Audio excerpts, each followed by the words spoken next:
Beep. The WNBA owners received a proposal from the players, and they said no.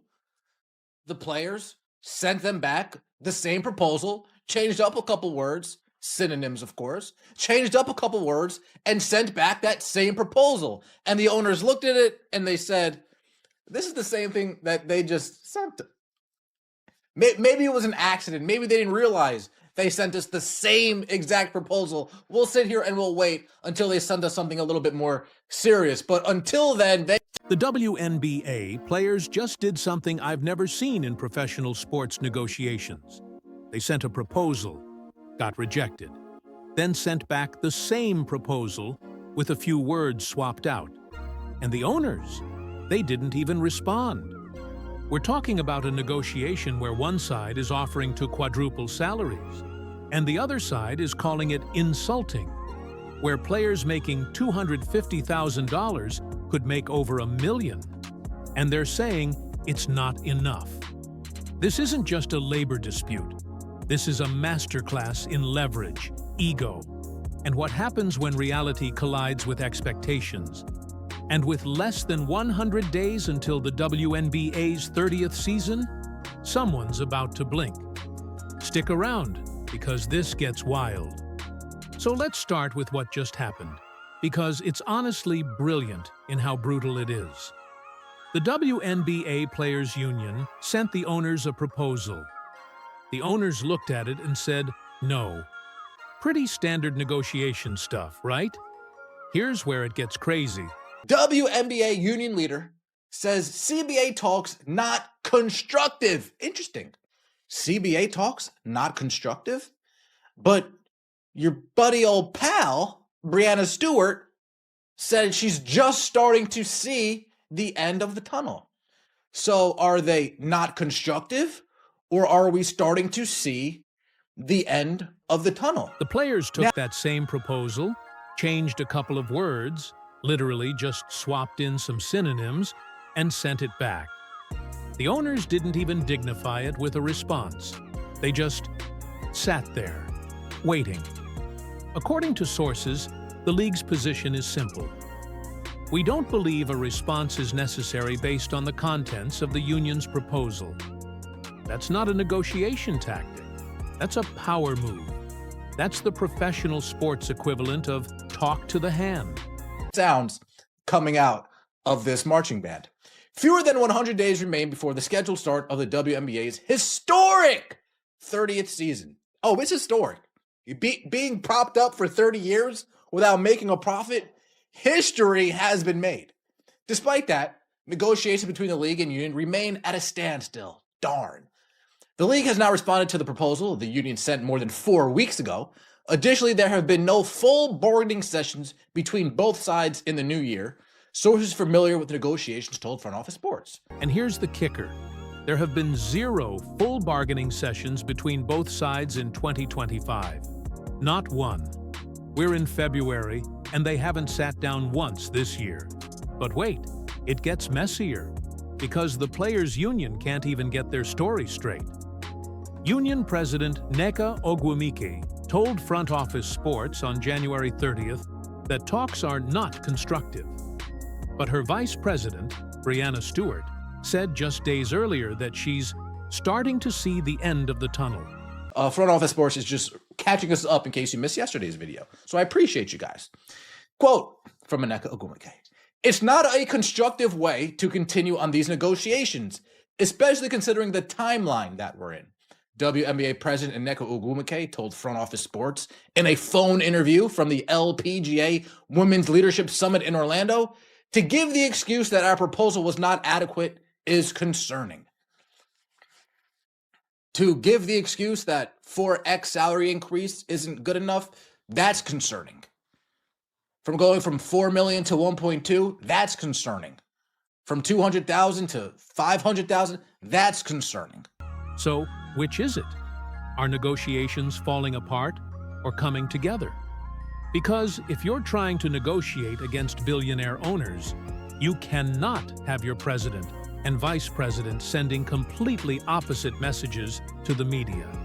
That's not strategy. That's chaos. All right, Let's talk numbers, because this is where things get absolutely insane. The union was seeking a 10 and a half. I can't even get through it. I can't even get through it. The union was seeking a $10.5 million salary cap and a 30% share of the league's gross revenue. That would amount to an average player salary of over $800,000. Additionally, the union is looking to eliminate the core designation, reduce length of rookie scale contracts, secure financial support for mental health care, among other non-salary related proposal items. The union is also, they all need mental health. I'm just saying, 99% of that league, they need to go see somebody. The union is also looking to retain player housing. What the owners offered: max salary jumping from $250,000 to over $1 million. That would increase to $1.3 million with revenue, sharing 70% of net revenue averaged over the deal. The WNBA's last proposal includes a max salary base of $1 million, which would increase to more than 1.3, with a proposed share of 70% of net revenue on average over the deal's duration. However, the union is not in favor of revenue share model that interprets as paying back the league first. Under this proposal, the average salary would amount to about $530,000 with rev share factored in. Oh, the horror. Just a little over $500,000. Oh, the horror. As both sides remain at odds over the pay structure, the timeline for an expansion draft, free agency, and a college draft becomes increasingly tighter. Multiple league sources previously expressed concerns to Front Office Sports about the 2026 season being delayed if a deal is not reached by early February. It is average player's salary around $500,000. Let me repeat that. The owners are offering to more than quadruple the max salary, a 400% increase. The players looked at that offer and said, it's not enough. What the players want: $10.5 million salary cap, 30% of gross revenue, not net, gross average player salary over $800,000, elimination of the core designation, shorter rookie contracts, mental health support. And here's my favorite: player housing for everyone, including max contract players. Let that last one sink in. 30th, my brother's birthday. Gotta go say thank you. Gotta go say happy birthday to him. I don't think we're being pressured because of the timeline at the expense of what we're really trying to negotiate. Quote, I don't mean that we're being disrespectful of the time. We know something like this takes time. If we can do this the right way, it will get done in a way that will be something we can be proud of and have a season. Their ego can't take it. Their ego can't just say, you know what, you guys are good on that. You know, the 30%, we get it. It's a lot. It's a big ask. We concede the point and we'll accept this deal. Their ego can't take it. They want someone making $1.5 million per year to not have to pay for their own apartment during the season. You want to make $1.5 million and you still want the league to cover your rent? Here's where we need to talk about the fundamental disconnect, because this is actually the core of everything. The union wants 30% of gross revenue. The owners are offering 70% of net revenue. Why does that matter? Let me break it down. Gross revenue means before any expenses. Before you pay for arenas, travel, staff, marketing, production, all of it. Net revenue means after those expenses are covered. So, let's do some math. If the WNBA generates $100 million in revenue, under the players' proposal, players get $30 million off the top owners, get $70 million to cover everything. Arena rentals, team travel, coaching staffs, medical personnel, marketing budgets, broadcast production league operations. If those expenses total $80 million, which they likely do, the owners would be losing $10 million per year, while the players pocket $30 million. That's not a revenue share, that's a subsidy. And the union is calling the owner's offer of 70% net revenue paying back the league first, as if covering operating costs before splitting profits is some kind of insult.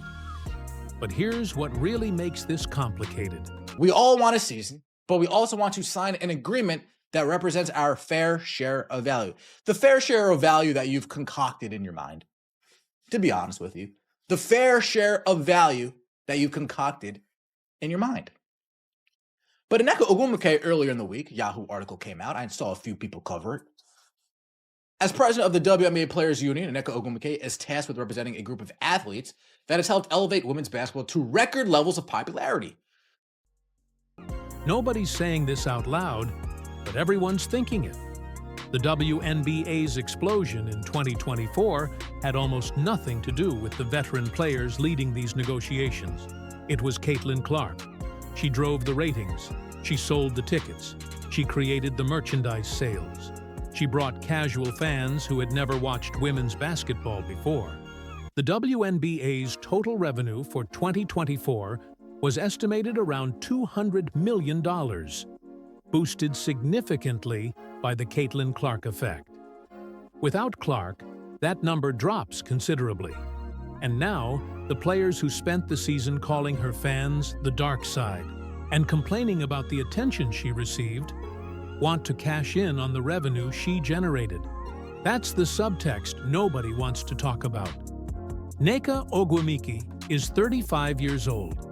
She's been union president since 2016.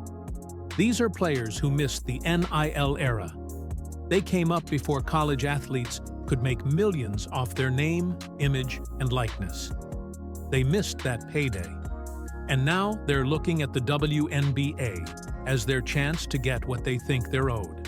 26 offer in December, a max base of $1 million isn't enough. 35, not enough. I've said this in previous videos. These are players that missed out on the NIL and they want to get paid. They missed out on the NIL era and they want to get what they think they're owed. Quote, pay us what you owe us. When you look at how much is being made, that is basically a decimal. Ogwumike, who has played the last 2 seasons for the Seattle Storm, tells Time, a fair share is all we're looking for, and it's more than $1 million.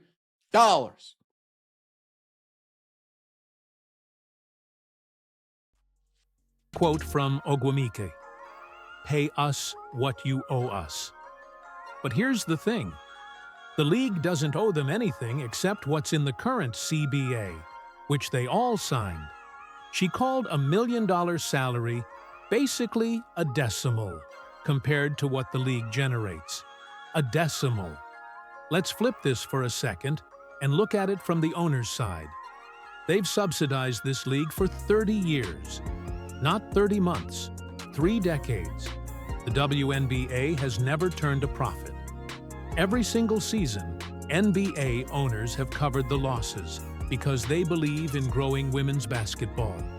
And in 2024, they finally saw a return on that investment. Record ratings, sold-out arenas, massive media attention, and immediately, before the league has even completed 1 profitable year, the Players' Union comes in demanding 30% of gross revenue and calling $1 million max salary inadequate. If you're an owner, what's your response? You've lost money for 3 decades. You finally have 1 good year, largely because of 1 player. And the union wants you to guarantee massive salaries based on that 1 year, with no assurance the growth continues? Of course, you're going to say no. Of course, you're going to wait for a more realistic proposal. And here's the leverage play the owners are making. I've said this before. If the WNBA wants to continue on, if they want to continue on, just get rid of all these old players and just start new. Get a replacement draft. Bring in some college kids. Bring in some people overseas that would be thankful for the opportunity of playing in the WNBA. And let all these old, bitter has-beens play in Unrivaled and play in Project B while Caitlin Clark plays in the WNBA and people get what they want. The bitter ladies can get their millions or whatever in Project B and Unrivaled. And the fans of Caitlin Clark can watch her play in the WNBA and we'll all be satisfied. Let me know what you think in the comment section below. Like the video, I'd appreciate that. And subscribe to the channel. The owners are playing chess, while the players are playing checkers. The owners know the players need a season more than they do. Most players can't afford to sit out and lose their salaries. The union is fractured with mixed messages. They've already made a strong offer, so they're just waiting. But If the players don't accept it? If they actually force a work stoppage? The owners have a nuclear option nobody's talking about. Replacement players. Bring in college kids who would kill for the opportunity. Bring in overseas players who would be grateful for a $200,000 contract. Let the bitter veterans go play in Unrivaled, while Caitlin Clark and the next generation build the WNBA's future. The fans came to watch Clark anyway. Most casual fans couldn't name 5 other WNBA players. The league would survive without Ogwumike and the old guard. The old guard wouldn't survive without the league. That's the calculation the owners are making. So here's my question for you. Are the players justified in demanding 30% of gross revenue and rejecting $1 million max? Or are they overplaying their hand and risking everything the league built in 2024? Someone's going to blink in this standoff, and my money's on it not being the owners. Drop your thoughts in the comments. Are you team players or team owners on this one? And if you found this breakdown valuable, smash that like button and subscribe, because labor negotiations in sports are about to get very interesting in 2025. I'll see you in the next one.